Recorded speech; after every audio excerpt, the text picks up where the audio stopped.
आपत्ति क्लियर में लिख के देगा ना, क्लियर में लिखेगा पूरा चीज लिख देगा। इसको अटैच कर दीजिए, कोई दिक्कत नहीं, उसमें अटैच कर दीजिए। हां उसमें अटैच कर देगा अभी मिश्रा जी जल्दी थोड़ा सा एफआईआर करवाओ इसका। अरे पहले गगन इसकी रिसिप्ट लेना। क्या बात है?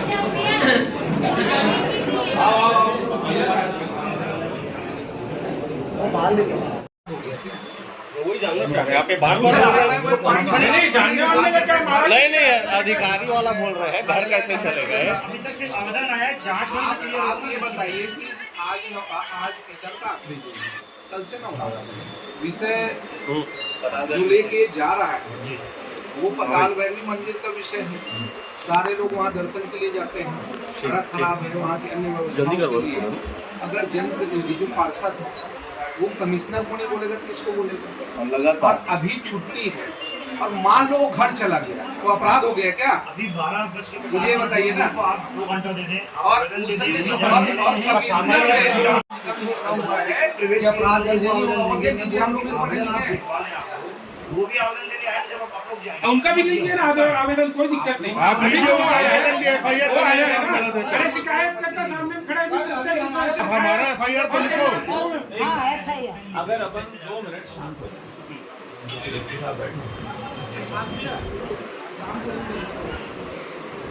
आज देखिए नांदगांव में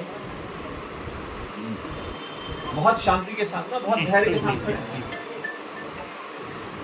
अपेक्षा न्याय की आप मुझे और हम सब प्राथमिकी दर्ज नहीं करने का कानूनन लिखित कौन सा प्रावधान है जिसमें कि आप प्राथमिकी भी दर्ज नहीं कर सकते? आपके आवेदन पे मैं लिख के दे दूंगा, कोई दिक्कत नहीं है। नहीं एफआईआर दर्ज हो, आप उसके बाद मुलायजा कराएं, जांच कराएं, जांच में आप जो तय करें हम सबको मान्य है, लेकिन एफआईआर दर्ज होने का संवैधानिक अधिकार एक जनप्रतिनिधि को है जिसके साथ गाली गलौच और मारपीट अधिकारी ने की है। आप कैमरा को फुटेज तत्काल व्यक्त करके देख सकते हैं। हमको आपत्ति नहीं है आप उनके पक्ष के कितने भी लोगों को बुला लें, लेकिन जन सामान्य में एक कमिश्नर जैसे बड़े ओहदे पर रहने वाले व्यक्ति के घर में जब एक पार्षद जाता है, बंगले में गार्ड भी है, सिक्योरिटी के लिए पुलिस भी है, कर्मचारी भी है, आप ये कैसी अपेक्षा कर सकते हैं इनके साथ जो घटना कर रही है? आज देखिए हम अभी सब लोग बहुत धैर्य और शांति के साथ एफआईआर दर्ज करना गगन का अधिकार और आपका नैतिक दायित्व। देखिए मैं आपको याद दिला रहा हूं कि छत्तीसगढ़ में वर्तमान परिस्थितियों में जो घटनाक्रम भिलाई में बना, एफआईआर तभी दर्ज हुई जब पूरा आंदोलन समाज ने खड़ा किया।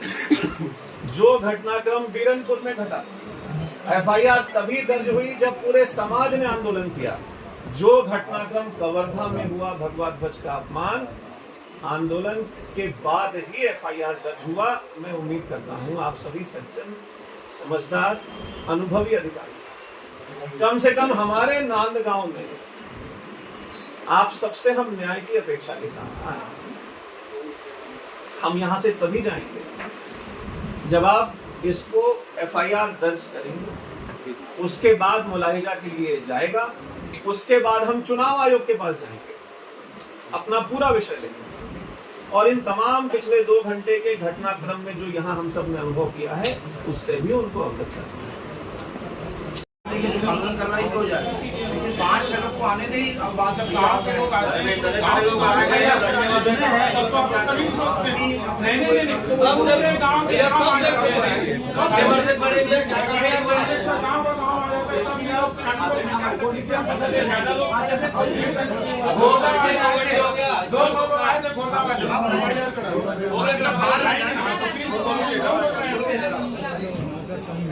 बाद में तुम लोग इधर आ जाओ, पीआई साहब का है, आपको पीआई की जरूरत पड़ेगी बाद में।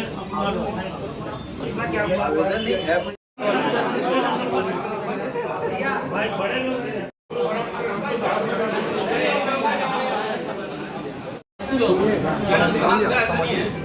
अरे चोट लगा है सर, आयोग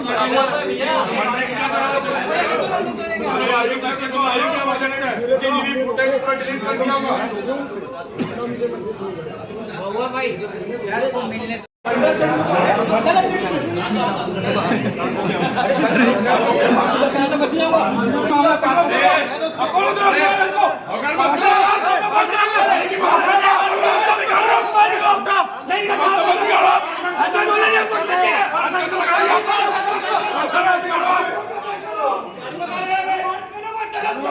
या तो बाहर में बात करो या तो सबके सब बाहर आके बात करिए जनप्रतिनिधि की तरफ पकड़नी होनी चाहिए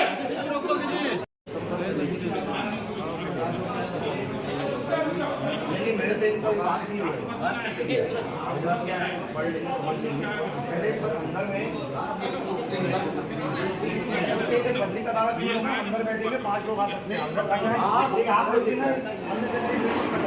लगा हुआ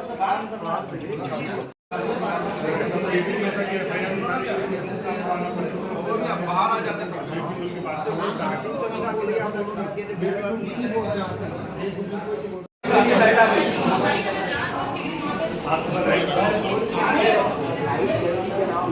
बाहर बैठ जाता है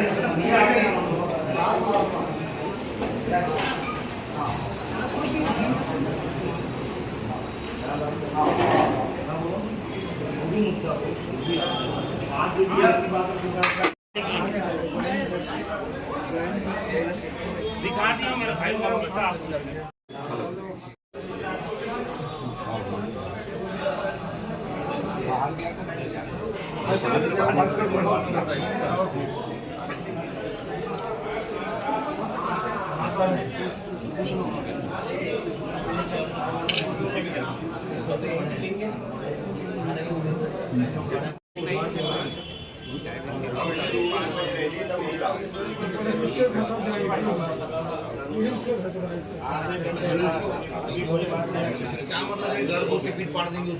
नहीं तो मार पिटा लोग भी कर सकते हैं ना करेंगे हमारे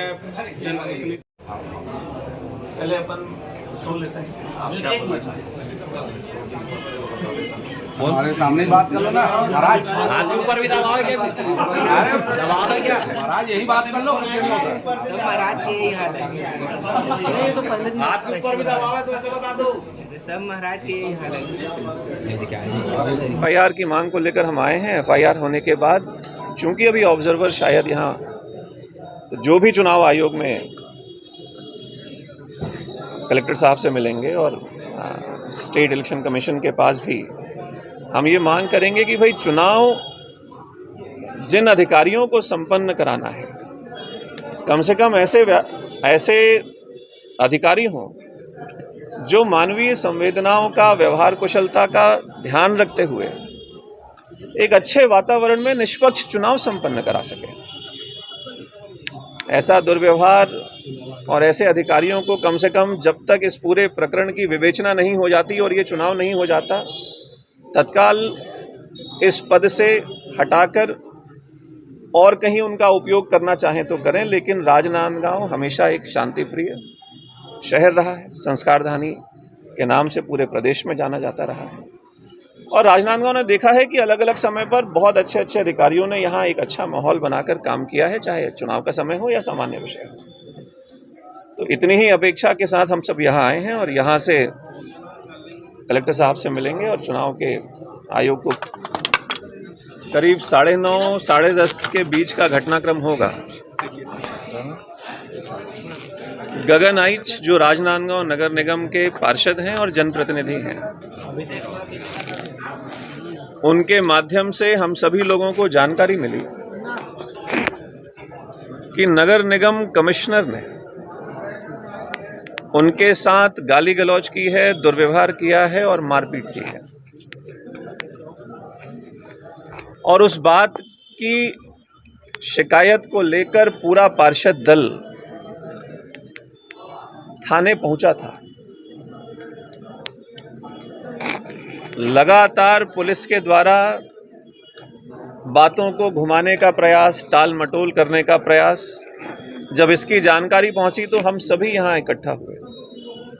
उस पूरे घटनाक्रम की जानकारी लेकर ये निवेदन किया पुलिस प्रशासन से कि आज जनप्रतिनिधि के साथ मारपीट और गाली गलौज की घटना हुई है कम से कम इस घटना की प्राथमिकी FIR का तो अधिकार उस जनप्रतिनिधि का बनता है। और प्रशासन में अधिकारी कितना भी बड़ा क्यों ना हो, मारपीट और गाली गलौज तो किसी भी तरीके का एक अक्षम्य व्यवहार है।